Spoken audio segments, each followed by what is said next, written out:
The days following Tasha's arrest were insane. My parents were suspiciously quiet, spending hours locked away in their study.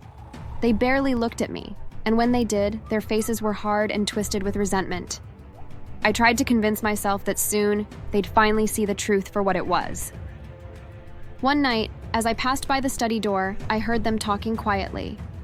My name came up more than once, and the more I listened, the clearer it became that they were concocting a plan to pin Tasha's crimes on me. We need to act fast. There must be a way to shift this back onto Sasha. If we can prove she planned it, maybe they'll go easy on Tasha. We can say Sasha manipulated her, pushed her into it. No one would question it. She's been bitter and jealous of Tasha her whole life. I felt sick. They were trying to rewrite the story to save her, planning to paint me as the villain in Tasha's game. My own parents were willing to have me locked away if it meant keeping her safe.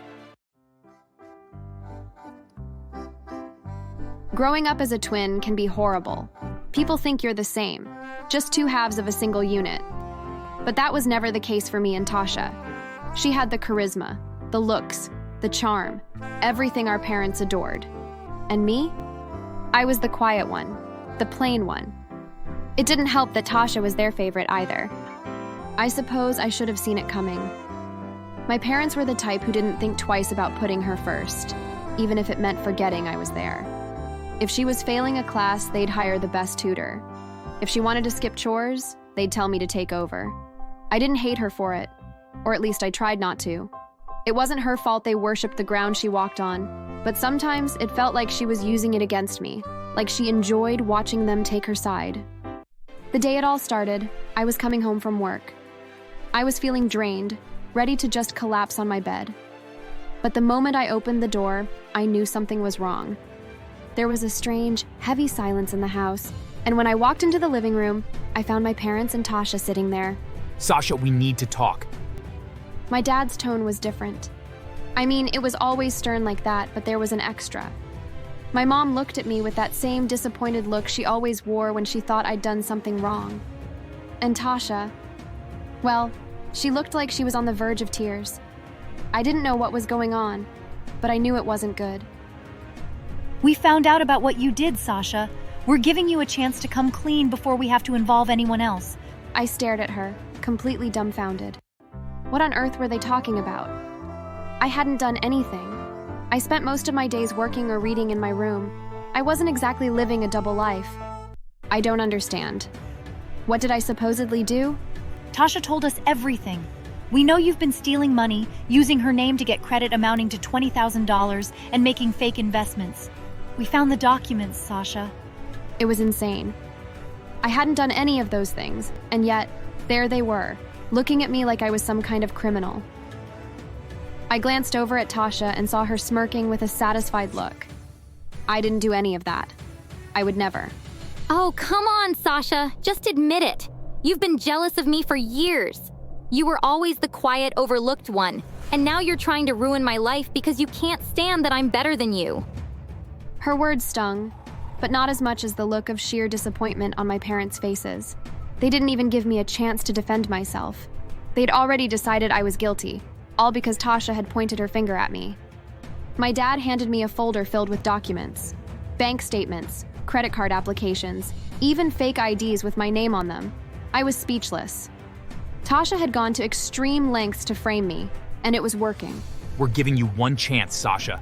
Come clean, and maybe we can work something out. But if you keep lying, we're going to have to take this to the authorities. The betrayal hit me like a punch to the gut. I looked at Tasha, hoping to see some hint of guilt, some indication that this was all just a horrible mistake. But she simply crossed her arms and raised an eyebrow, daring me to contradict her. At that moment, I knew there was no reasoning with them. They'd made up their minds, and they were going to believe whatever Tasha told them. And they will involve the cops. I was alone in this. I didn't do any of this. I don't know how you could believe I would, but my words fell on deaf ears. My parents shook their heads. Without a word, my dad turned his back on me, leading my mom and Tasha out of the room. I was left standing there, feeling the weight of their betrayal settle over me like a suffocating blanket. The next few weeks, my parents stopped speaking to me entirely, treating me like a stranger in my own home. Tasha, on the other hand, reveled in the attention. She played the role of the wounded victim perfectly, soaking up their sympathy and casting sly glances in my direction whenever they weren't looking. It was like she was daring me to fight back, knowing I had no way to prove my innocence. But then, something unexpected happened. A detective showed up at our door, asking questions about the fraudulent accounts and the money trail. Apparently, some discrepancies had been found in Tasha's story, and the bank had flagged the transactions as suspicious. I don't know what you're talking about. Sasha was the one who handled all of that. I had nothing to do with it. Her desperation was so visible, but the detective wasn't convinced. He had too many pieces of evidence that didn't align with her claims, too many details that didn't add up. And for the first time, I saw doubt cross my parents' faces. Tasha, are you sure you're telling us everything? Daddy, believe me. I swear it was all Sasha. But it was too late. They took her for questioning, but she returned that day.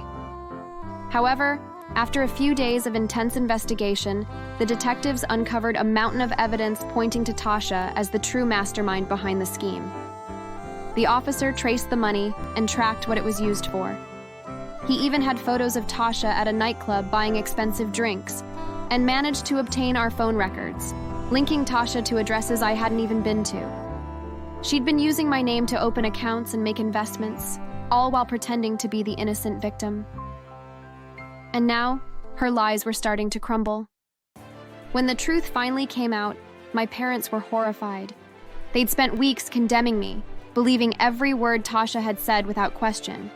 And now, they had to face the fact that they'd been played for fools.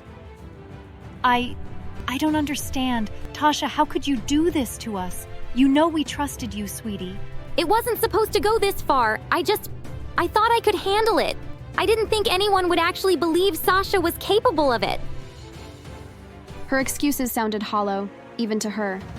I expected an apology from my parents. They'd been so quick to blame me, so eager to protect her, and now they were paying the price for their blind loyalty. However, when I looked at them, I saw that they had pity in their eyes for her. My mom was even crying. As soon as the police took Tasha into custody, I thought things would finally be over. Even though my parents didn't apologize to me, I decided to forgive them, thinking they would eventually come around. But my parents weren't done. Their disappointment and pity for Tasha had quickly turned into a desperation to shield her, as if protecting her could erase the shame they felt. They were always staring at me coldly, as if I'd somehow pushed Tasha into that mess. I soon got to know that they were determined to save her at any cost, even if it meant sacrificing me again. The days following Tasha's arrest were insane. My parents were suspiciously quiet, spending hours locked away in their study. They barely looked at me, and when they did, their faces were hard and twisted with resentment. I tried to convince myself that soon, they'd finally see the truth for what it was. One night, as I passed by the study door, I heard them talking quietly. My name came up more than once, and the more I listened, the clearer it became that they were concocting a plan to pin Tasha's crimes on me.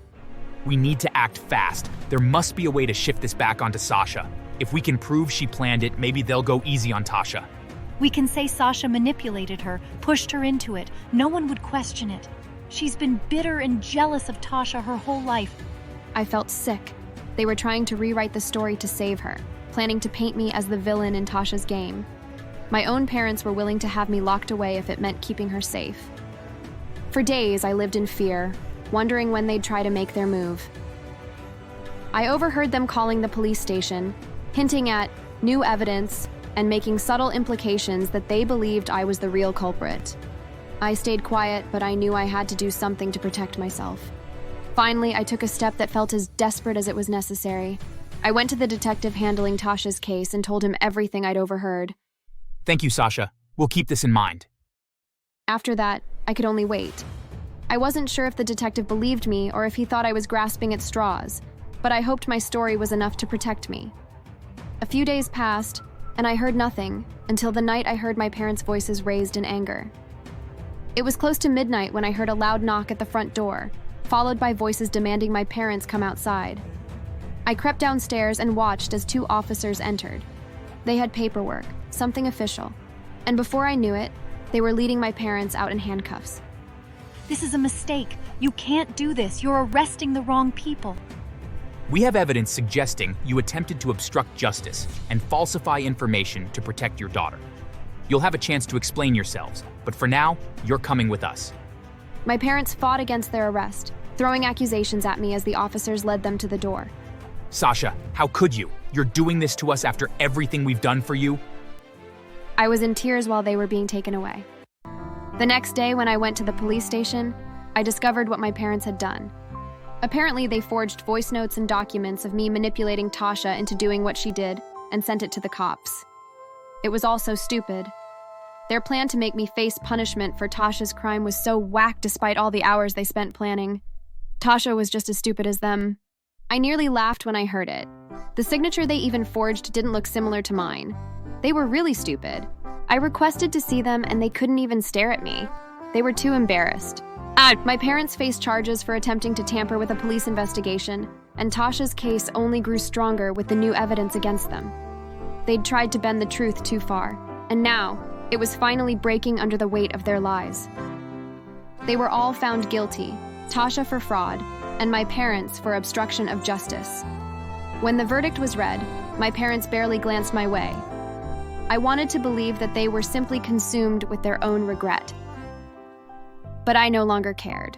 For the first time, I felt free. I watched as they were led away in handcuffs, their faces pale with shock and shame. Part of me wanted to feel sorry for them, to reach out and offer some kind of forgiveness. But after everything they'd put me through, I knew I couldn't. They'd chosen their favorite and they'd paid the price for it.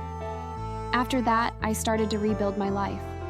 I moved out of the house, cut ties with anyone who had believed Tasha's lies, and focused on creating a future that was free from their influence. It wasn't easy, and there were days when the loneliness felt overwhelming. But I knew I was better off without them. Years later, I heard that Tasha had been released from prison. She tried to reach out to me, begging for forgiveness and help because she was broke, homeless, and miserable. But I ignored her calls. I'd spent too long living in her shadow, and I wasn't about to let her drag me back into her chaos. I later heard she was arrested alongside a notorious gang member, and drugs were found in their basement, so she was taken to prison again. As for my parents, they never fully recovered from the scandal. Their reputation was in ruins, and they spent the rest of their lives haunted by the choices they'd made. They tried to make amends, to reach out and apologize, but it was too late. When they got out, no one was willing to hire them, and the bank had sold their house due to missed payments. My parents ended up working as janitors and living in a small apartment. I'd moved on. I was no longer just Tasha's twin, or their quiet daughter who always faded into the background. I was my own person, and I was finally free to live my life on my own terms.